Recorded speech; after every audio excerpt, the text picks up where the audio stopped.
Before sunrise in Al-Quoz, beside a row of steel bins behind a glass works yard, municipal crews logged a find they could not explain. The agency that placed a young model in Dubai sent a message that she had left the country on a visa run. The border e-gate history showed no exit. A hotel keycard audit stamped a last use after midnight. A single CCTV frame with a clear time code caught a white service van reversing into a loading bay 3 hours earlier. 2 pairs of bound hands and feet in a trash can said she did not walk anywhere. So who moved her? And how did they erase the trail? Tell me what you think below, and subscribe if this kind of careful reporting matters to you. Subscribe if this kind. New films every 2 days. She was called Nadia Sokolova. She was in her early 20s and came from a smaller city where winter stayed too long and work paid too little. By day, she served coffee near the bus station. By night, she taught herself poses in a mirror and retouched her own photos on a used laptop. Her one strength was planning. She kept folders with receipts and contracts, saved screenshots of every message, and logged her shoots in a calendar she updated with care. Her one weakness was the same thing that made the dream feel urgent. She owed money for a dental bill, and her landlord was already counting days. Dubai was the poster on her wall because it seemed to promise speed. On her wall, the trigger arrived as a voice from a curated feed. Falcon Gate Talent presented itself as a boutique sponsor with ethics. Its pages showed clean studios, stamped permits on desks, and a row of framed certificates on a wall. The man who wrote to Nadia signed his messages with the letters PRO, the Dubai term for company fixer. He used a light tone and sent a link to a mission visa explainer. The mask was smooth, and it had layers: an office in Business Bay, a driver on call, a corporate email that forwarded to a private address. The company page listed a compliance officer who did not answer calls. The receptionist answered in a way that sounded like a hotel. The pressure point made the pitch plausible. Nadia's small modeling jobs at home paid in promises and in barter. The agency offered a fixed retainer, accommodation in a tower, and a structured photo calendar. The retainer would cover her rent back home and chip at the bill.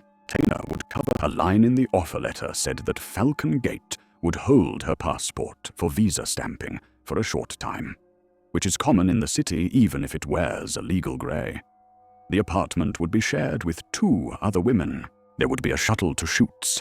She read the document twice, then asked for a copy with her name spelled right. It came back fast with a digitally placed signature and a logo in gold. She reached out to a local recruiter she knew, who told her the visa looked real enough and that the sponsor code matched an active file. The bank she used flagged the foreign deposit when the agency sent a small advance for her ticket, then cleared it on her second call. The airline record, a PNR in her inbox, showed a seat on a late flight to Dubai International, Terminal 3. On a late flight, the date was close. The price was low because the agency's travel desk used a consolidator.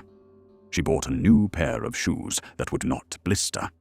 She printed her travel insurance. She told her mother she would be back by summer with money and a plan. The mirror felt different when she zipped the suitcase. She took a selfie at the bus station and sent it to one friend. At the airport, she held the offer letter in a clear plastic folder and wrote down the phone number of the PRO in her paper notebook. The departure board rolled like a tide. Border control stamped her out at home without comment. On the plane, she studied a list titled First Week. It had tasks: Emirates ID biometrics, portfolio refresh, wardrobe fitting at a sponsor studio, diet consult, sample shoot at Sand Flats before sunrise. She did not yet see the shadow that ran inside the mask. The company driver met her at arrivals with a tablet showing the Falcon Gate logo. He wore an open collar and kept the AC high. He talked about the city's new footbridges and how they lit up at night. He gave her a visitor sticker to pass the tower's turnstiles, then told her a permanent access card would come once her EID was printed. The apartment looked clean. The view was of water shaped like a canal. A welcome envelope lay on the kitchen counter with a prepaid SIM card, a schedule for studio fittings, and a simple form titled Equipment Responsibility. She signed for a laptop and a locker key. The mask still held. Nadia's first week moved like a grid. The sponsor office walked her through an Emirates ID application. They sat her in front of a camera and scanned her fingerprints. They sat her in front of a woman at reception handed her a badge that only worked for the lobby and for the agency floor. In the studio, her face found light fast. The assistant fixed straps, ticked boxes, and told her the retoucher would deliver samples by the end of the week. The retoucher never did. Other jobs got priority. The days were narrow but purposeful. The payroll sheet showed a retainer that would raise in month 2 if she hit a set of milestones. She told herself to be patient. The binding commitment came at the close of the second week when she signed a revision to the offer letter. It extended the term by another month in exchange for wardrobe, styling, and extra days in studio to build her look for a regional campaign. She accepted because saying no meant starting over at home. Accepted because the revised letter repeated that the sponsor would keep her passport for visa mechanics and would return it on request with notice. She handed it over across a desk and watched it slide into a padded envelope with a barcode sticker. The envelope went into a drawer that clicked shut. That click was the line she could not uncross. Commitments stacked like boxes in a corridor. Nadia switched her phone line to the sponsor's plan to save money. The SIM let the company see the account, which was sold to her as a way to resolve issues fast. She accepted a new calendar invite titled Portfolio Reset, then another titled Brand Etiquette. She signed a non-disclosure that barred her from posting behind-the-scenes images from sets. The template had a clause that made disputes subject to a private arbitrator, not a court. She did not like the clause, but by then the apartment, the badge, and the shoot schedule were all tied to the sponsor. It felt like a web, and she told herself it was a safety net. Quiet flags appeared, and she reasoned them away. The agency driver took side roads whenever they moved between towers, explaining it as a way to avoid toll gates. She noticed how her badge did not open the stairwell door on her floor, only the lobby and the studio. The apartment door had a camera with a light that went on when anyone approached. Deliveries stopped at the concierge desk. Nothing came to the door. Her per diem hit her bank account at the same time each week, then shifted by a day without notice. The shift was small, but she felt it because she timed her grocery runs tightly.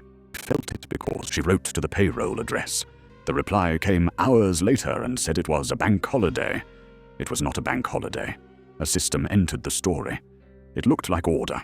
Each evening, a calendar invite arrived for the next day's call time, travel, and any fittings.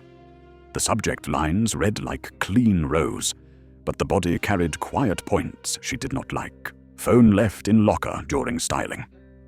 No personal calls in transport. Overnight consent memo on file. She saved each invite as a PDF. She noticed the sender was not a person, but a workflow service that threw errors if you hit reply. Actual people were hard to reach. The PRO, who had been fast at first, now answered late and with short lines that felt like copied blocks. Nadia's world narrowed into corridors and waiting rooms. The photo of her life on the agency feed was bright. The photo of the true life was air that smelled of sanitizer and the sound of doors that unlocked with a beep. In the studio, she learned which lights would make her look older or younger, which shadows hid signs of not sleeping well. She learned where cameras were placed and which elevator always seemed to have a service operator inside. In the apartment, she slept with one ear open because the hallway never went quiet. Her roommate started to keep a bag packed by the door in case of a fast-set call. Nadia asked why. The roommate said it made things easier. The answer sounded practiced. Another flag. The sponsor asked all models to use the same taxi account when they moved alone. Riders could not see trip history past a week. The company could see it all. Trip history past. Nadia tried to order a ride with her personal card to meet a makeup artist for a side test. The app asked for a 3D secure code she did not receive because the agency SIM filtered messages that looked like banking codes. She tried again, and it failed. She told herself it was a platform glitch. She cancelled the test and wrote that she was sick. Money deepened the tie. Falcon Gate placed a hold on her retainer, calling it a wardrobe advance recovery, because some looks were now hers to keep. The hold would clear in the second month if she hit set counts. The bank app showed the deduction as an internal transfer to a sister firm, a property company with a similar name. She searched the trade registry and found both firms shared a P.O. box. She took a screenshot and emailed herself. Box. The email bounced because her account flagged an unusual location. Toward the end of the first month, the PRO messaged that her visa needed a quick run to a neighboring border while the long-term file finished. It meant a day trip and a stamp out and back in, which is common for temporary work. The invite had a time and a driver name. The route would cross a toll plaza with ANPR cameras. The plan said to carry only essentials and to leave electronics in the apartment for security scanning. She wrote back that she needed her phone for emergency contact. The reply said a spare handset would be provided for the day. It would be company property, wiped at the end. She did not like any part of it, but she had already given up the one thing that could force swift compliance: her passport. This was the non-reversible step: passport. She packed light, placed her laptop in the locker, and slipped her notebook into her bag. She did not know that the driver who would take her the next morning had been swapped at the last minute. The calendar invite updated in the night. Her phone did not ping because the SIM-filtered system mail after midnight for quiet hours. The elevator doors opened at dawn, and she stepped in, thinking the day would end where it began. The line between routine and risk disappeared without a sound. The day did not unfold as the log said it would. The agency story later would say that Nadia crossed the border and then kept going of her own will. The witness objects did not support that claim. The service elevator camera in the sponsor tower showed a white van arriving at a loading bay before dawn. The time code read a few hours past midnight. The driver wore a cap pulled low. Past midnight. The vehicle did not use the front entrance. It came in through a service gate where cameras tilted toward the ceiling. A security officer later said that gate sometimes froze open when a truck hit its sensor. The officer's statement was logged on a form with a standard code. The van's rear doors opened for less than a minute. Building access logs showed Nadia's badge using the basement door shortly after. Then never again. The hotel keycard audit from a nearby property told a second part of the story. Nadia had been booked there for a portfolio reset day to use the hotel suites as backdrops. The agency had negotiated a reduced rate. The card assigned to her name worked one last time after midnight. It opened a service staircase door, not a guest room. The audit showed no exit through the lobby after that hour. A guard recalled a housekeeping trolley moving fast down the corridor just before the cord hit the stairwell. The trolley did not get searched because it came from a floor that was under renovation. The border e-gate history spoke the loudest with its silence. There was no exit ping for Nadia on the day the agency claimed a visa run. Airports leave marks. Even when a traveler uses manual counters, the airline PNR records a seat, and the baggage system logs a tag. The airline system showed no check-in in her name that week, not with bag, not without. There were no toll charges on the company taxi account for a crossing road during the window. The only toll hit close to the planned time was on a route that looped back toward the city's industrial zone. route that looped. In the risk office, a small team drew a simple map on paper. Tower, hotel, loading bay, toll gate, industrial zone. The lines connected in a shape that did not fit a border run. Money left traces too. Nadia's per diem paid out on schedule that week. A bank alert timeline showed the small deposit hit her account while her phone sat silent. The bank's system noted the login attempt from a device that did not match her usual pattern. The attempt failed. The next day, the per diem stopped. The sponsor payroll desk said she had resigned. The email that said so had her name spelled one letter off. The timestamp placed it during the hour the van backed into the loading bay. Her phone had been left in the apartment, as instructed. Her notebook did not return. The company-issued spare phone, which they said she used for the border run, was wiped at end of day and reassigned. The log showed it made only 2 calls that morning, to the sponsor office and to the driver. The driver log existed inside a private dispatch platform, not the public taxi account. The platform was run by a sister company with the same P.O. box. When asked for trip histories, the dispatcher sent PDF files with certain fields blacked out for privacy of VIP clients. The black bars covered the pickup and drop-off lines. Whoever redacted them left the file properties visible. The creation time placed the edits after questions were raised, not before. When crews at the Al Quoz transfer yard found what they found inside a municipal can that week, the quiet mask cracked. They reported to police, who called the city's waste management unit, who forwarded a route sheet for that truck. The sheet had a GPS ping that showed a short stop near a block of commercial warehouses and a longer stop near a glass works warehouses. The route lay on the same loop that the toll charge had flagged. The sheet listed bin serial numbers for pickup.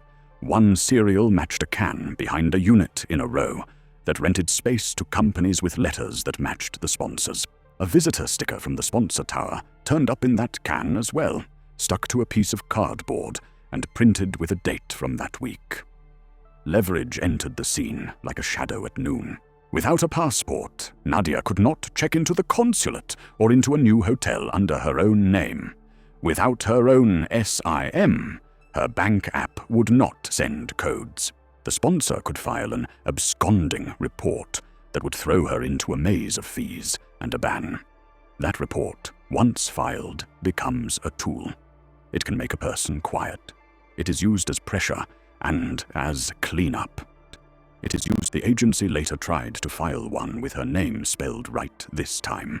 The timestamp came after the transfer yard alert. The contradiction hardened. The promise of travel and work failed the test of logs and objects. The pieces did not align. The agency cover story said one thing. The airline PNR said another. The border e-gate was blank. The hotel keycard took a strange stare. The CCTV frame caught the wrong van at the wrong door. The city's bright grid could not hide the dark lines that connect a private dispatch platform, a sponsor drawer with passports, a service elevator, and an industrial loop that ends at a bin. The new constraint locked in with something as simple as a drawer that did not open. The PRO told a junior assistant that passports would only be returned on a request form during office hours with 2 days' notice, and only to the holder in person. The assistant repeated this like a line from a handbook. Nadia never made that request. She could not. Her absence was then turned into a code and filed into a system that treats people as numbers. From that point, movement, accounts, and access were in other hands. The border never saw her go. The city's waste truck did. The next move would belong to people who read logs for a living. The case left the realm of set calls and portfolio days and entered a place of forms, route sheets, and sworn statements. The clock that matters in such work is not the one on a runway. It is the one stamped by a camera above a loading bay, the one printed on a keycard audit, the one in the margin of a bank alert. Keycard audit. Those are the clocks that do not lie. and they had already started to sink against the sponsor's line. The mechanism showed itself piece by piece. Falcon Gate owned space, time, money, and data, and did it through shells that looked polite. Space was the tower, and the studio, and the hotel floors under renovation. Time was the calendar feed that set call times and blocked nights. Money was the retainer that could be held back as a wardrobe recovery. Data was the SIM on the sponsor plan, the taxi platform with private routes, the badge that only worked in narrow zones. Law bent around the mask.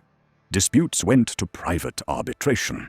Work papers depended on the sponsor's signature. An absconding report could turn a missing person into a code in a labor system. Jurisdiction friction slowed the first calls for help.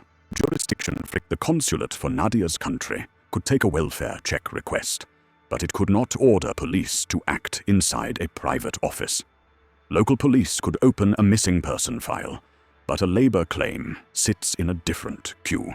The Free Zone Authority could inspect a license, but a private dispatch firm in the mainland sat outside that gate.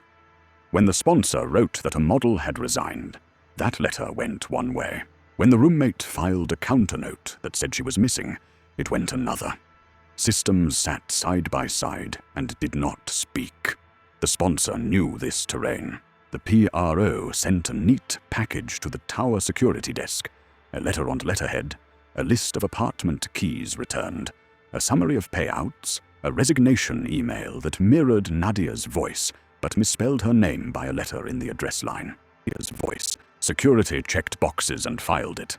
The drawer with passports did not open without a request form signed by the holder. The rule reads clean. The effect is hard. A person who cannot appear in person cannot ask for her own document. A smooth process becomes a wall. Pressure did not stop at papers. The agency SIM filtered banking codes, which turned her accounts into locked rooms. The private dispatch platform hid trip lines under black bars. The badge audit showed her in the basement door, not in the lobby, which made it possible to say she left by a service route. The hotel keycard did not trigger a lobby exit, which made it possible to say she used a staff stair and walked out through an area where cameras tilt high. A path that is hard to see is easy to bend. Yet the mask was not perfect. Nadia had planned. The mask was not. That was her one strength. In the week before the visa run notice, small acts had begun to harden into a personal record. She exported calendar invites each night to a portable drive she kept in a book sleeve. She sent herself copies to a fresh webmail address, set up at an internet cafe in the mall under the tower, because the studio machines blocked new accounts.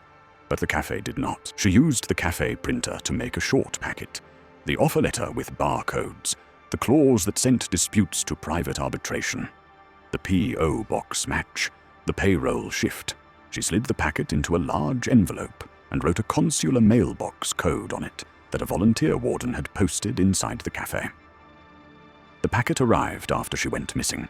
She also learned the building's rhythm. After she went, she counted how long the service doors stayed open after the beep. She watched which cameras blinked and which ones did not. She wrote down plate numbers when vans backed into the loading bay. She took photos in the reflection of the service door, then cropped out her face and saved the plates as close-up frames. She did not upload them. She carried them on the drive. She left one thing behind as a dead marker. A visitor sticker tucked under the sink lip in the apartment kitchen, with a date she circled in pen on her paper notebook. When the sticker turned up later in an industrial can, it tied places that were not meant to meet. The flip from target to operator was quiet.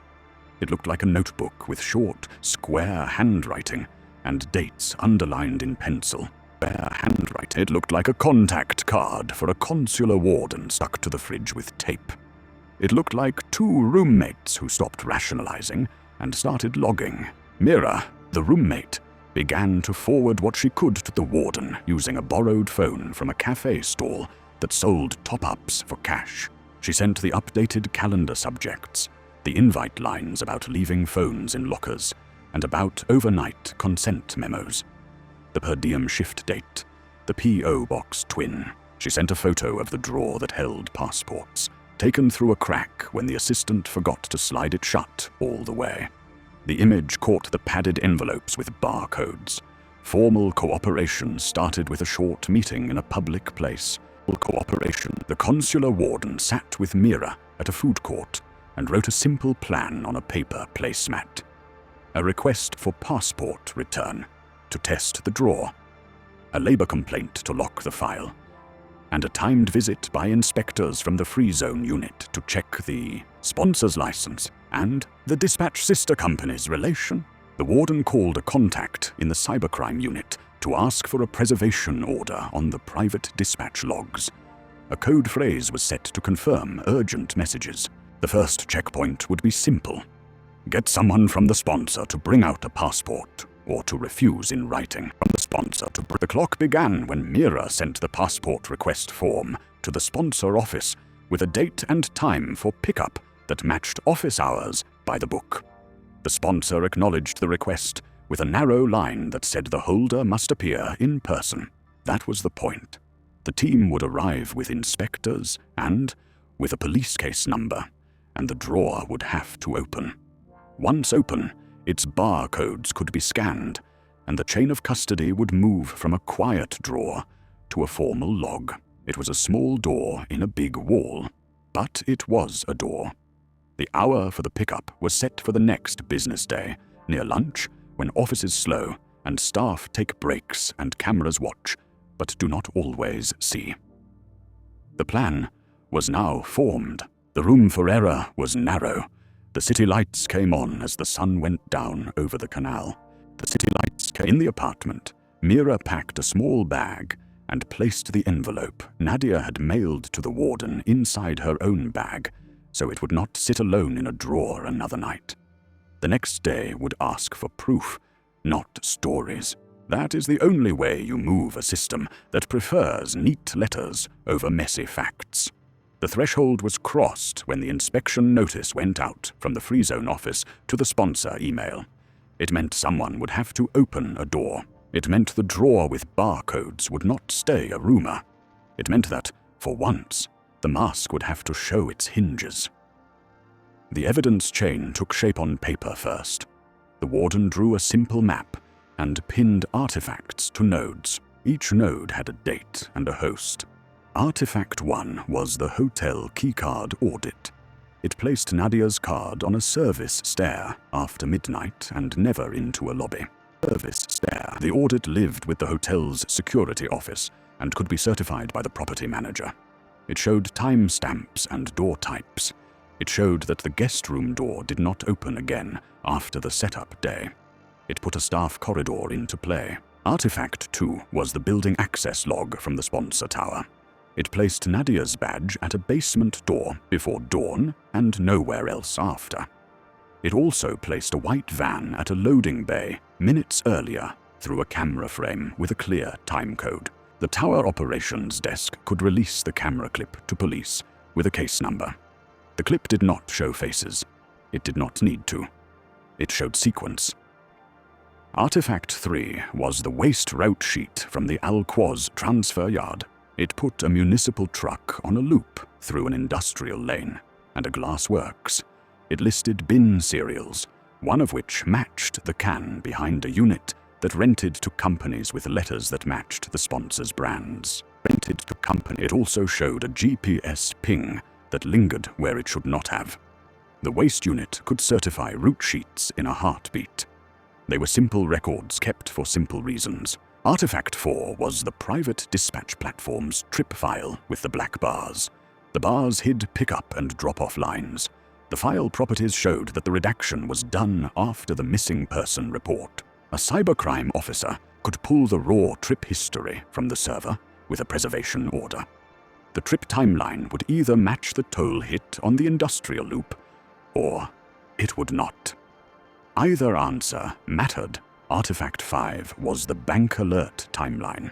The small per diem deposit hit on schedule, while Nadia's phone sat silent in a drawer. A login attempt from an unusual device followed and failed. The next day, the per diem stopped, and a resignation line was entered into the payroll system. The bank and payroll timestamps could be lined up. The labor file that took the resignation would have a receipt number. A prosecutor could compare the order. The plan assigned each artifact to a unit. The hotel audit and tower log went to the local police, CID, who could cross-match times and request the video. The waste route sheet went to municipal services to secure the chain from truck to yard.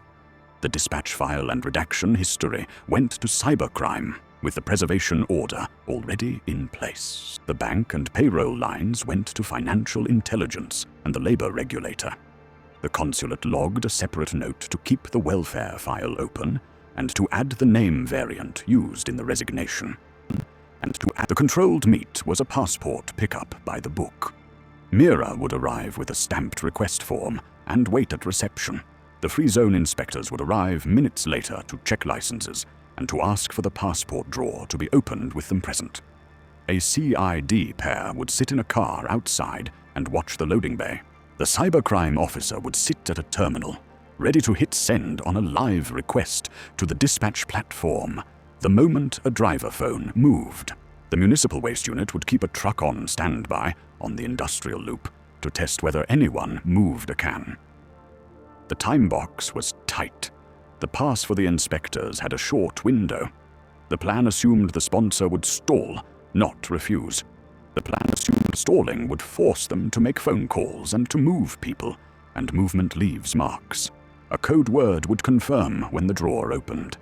The warden would hold the envelope Nadia had mailed as a quiet tool of pressure. It showed the pattern. It showed intent. It showed that what was about to happen was not a surprise. At midday, Mira walked into the lobby with a small bag and the request form. She wrote her name in the visitor log and received a sticker with a serial. She sat in a chair with a view of the lifts and the service door. A clock on the wall marked minutes. It was the kind of lobby where sunlight looks clean on stone. A receptionist spoke to her and asked for a moment, then made a call to the office floor. The call took longer than a moment. The receptionist made a second call, longer than a moment. Upstairs, an assistant carried the padded envelopes from the drawer to a back room and called the PRO. The PRO called the private dispatch line and told a driver to stand by at a side street. The driver moved. The toll system recorded nothing, because the side street had no gate. The building camera over the loading bay saw a van reverse into place, then saw it pull forward and leave after a few breaths. It was a test run. A stall. The inspectors arrived with clipboards and a printed list of license checks. They asked to see the passport drawer. The assistant said the key holder was not in. An inspector asked for a record of passports held. The assistant showed a handwritten ledger with envelopes crossed off in pencil. A name was crossed off that morning. The inspector asked who crossed it. The assistant said she did not know. The inspector asked to see the crossed envelope. No. The assistant said it was missing. The inspector wrote down the word missing on her form and drew a box around it. The cybercrime officer hit send on the live request. The dispatch platform showed a cluster of activity around the sponsor tower and around an industrial lane in Al Quoz. A driver handset pinged near the glassworks. The officer called the CID pair in the car. The car left the curb. The municipal truck rolled toward the lane, where the route sheet had listed the can with the matching serial. The free zone inspector asked to see the office lease. It listed the same P.O. box as the dispatch firm. The PRO arrived in the lobby carrying a file. He looked at the inspectors and said nothing, because words were not needed. He turned to the receptionist, who handed him Mira's passport request form. He read it, then passed it back, and said the holder must appear in person by office rule. The receptionist wrote down the refusal and stamped the form with the office stamp. The inspector asked for a copy of the employee roster. The PRO said it was on a system that was offline. The inspector wrote offline on her form and boxed it. The CID car reached the lane at Alquoz and parked without lights. The officers watched the driver handset ping move from a side street toward the row of bins. A van pulled into a gap. The driver lifted a lid and dropped a plastic bag into a can, then closed the lid and tapped his phone. The municipal truck turned into the lane and blocked the exit. The driver froze, then tried to reverse. The truck did not move. The officers stepped out and asked for papers with a nod. The driver unlocked his phone. Papers with a nod. The dispatch app was open on a job called Internal Run. The timestamp matched the plan window. Back at the tower, the inspector opened the passport drawer with a second key she asked security to bring. The envelopes inside had barcodes. One was addressed to Nadia. It had not been crossed off in pencil. The envelope was empty. The operation had started. The code word went out to the warden. The clock was running. The outcomes came as forms, arrests, and things placed on long tables. The CID took the driver and the van to a yard where technicians could work without rush. They lifted floor mats and found plastic ties and a roll of black tape. They photographed everything next to rulers and wrote down placements. They pulled GPS from the dispatch handset and mirrored the app. They printed trip histories for the last month. The lines drew loops that matched toll-free side roads and service gates. Loops that matched. The municipal waste unit sealed the can the driver had touched and sent it to the forensic lab with a chain of custody form signed by 3 people. The bag inside held salon waste, not body parts. It still mattered. The label said Internal Run, the same as the app screen. The change showed habit. Police served a seizure order on the passport drawer and took the bar-coded envelopes to a property room. The envelope with Nadia's name went into an evidence box with a tag number and a note that it had been empty when opened by an inspector. The office ledger that showed the morning cross-off went with it. The cybercrime unit imaged the private dispatch server. The redaction times on the PDF sent to the warden's contact lined up with edits made after the missing person case was opened. A prosecutor added an obstruction count to the file. The labor regulator froze the sponsor's ability to file absconding reports pending review. The Free Zone Authority put a hold on license renewals for both the talent firm and the dispatch sister company. It also asked the land department for the lease history on the unit that shared the PO box. The PRO was detained on suspicion of obstructing a police investigation and of holding passports against policy. The driver faced charges of improper disposal and of refusing to comply with municipal rules. The office assistant gave a statement that she had crossed out the ledger line at the request of a manager. The manager could not be found. His number switched off. The company filed a public note that it complied with all inquiries. The note ran on a trade site. It did not mention the drawer. Answering the central question required one thing only: how she moved and how the trail was bent. The answer was not elegant. It was practical. She was isolated by the sponsor's control of her passport, SIM, badge, and transport. She was moved by service paths that sit beside the visible city. A staff stair in a hotel, a loading bay in a tower, toll-free side roads, a private dispatch platform that lives outside public taxi logs. The trace was bent through soft edits and quiet redactions. A name spelled one letter off in a resignation email. A ledger line crossed after dawn.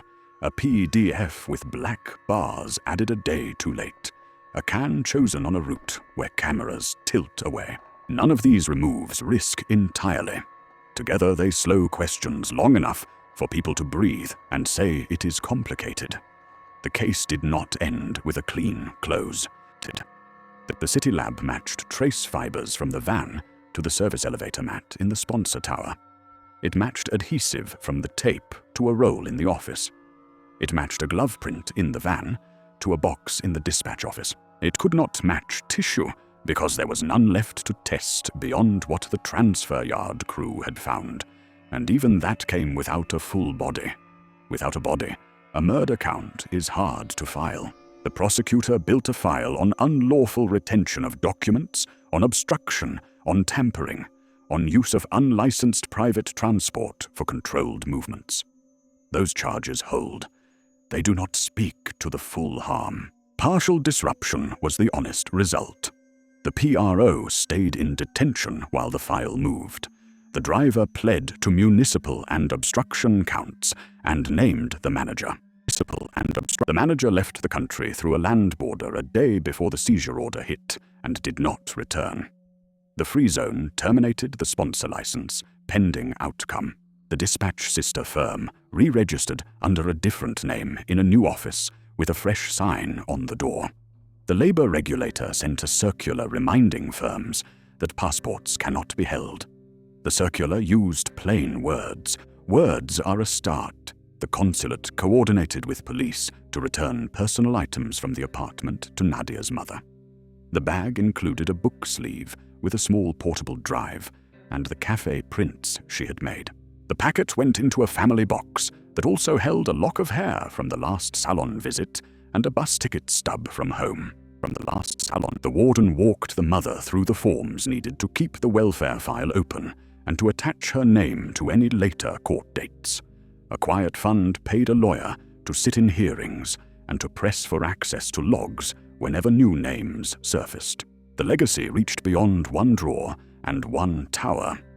Free Zone inspectors began to ask to see passport drawers as a standard step, not as a special case. Cybercrime officers wrote a short guide on how to preserve dispatch platform logs before redactions. Municipal waste units added lane cameras at glassworks blocks where bins sit hidden by trucks. Hotel security teams updated their keycard audits to flag service stair uses by guests after midnight. None of this is dramatic. That is the point. Durable safety is a stack of small, boring changes. Durable safety is Mira moved out of the apartment and into a shared place with other models who chose to keep personal SIMs and to print their own bank codes at cafe kiosks that accept cash. She kept the warden's contact card in her wallet. She kept one of Nadia's mirror photos under a paperback cover as a marker to check that she was still looking out from the right side of the frame. On some nights, she would walk past the tower and count the seconds that the service door stayed open after the beep. She always reached the same number. It told her the system had not changed its habits yet, only its signs. At dusk, the loading bay behind the glassworks went quiet. A cat stepped along the line where light met shadow. The camera above the bay kept its steady blink. Trucks came and went without hurry. Steady blink. In the transfer yard, a worker filled out a route sheet with a stub pencil and stamped it with a date. In the lobby of the tower, the receptionist turned a page on the visitor log and smoothed it flat with a hand. The city looked the same. The clocks still told their separate truths. The envelope with Nadia's name sat in a box in a property room, empty but heavy. A small piece of a story that could not be erased because too many witness objects had already spoken.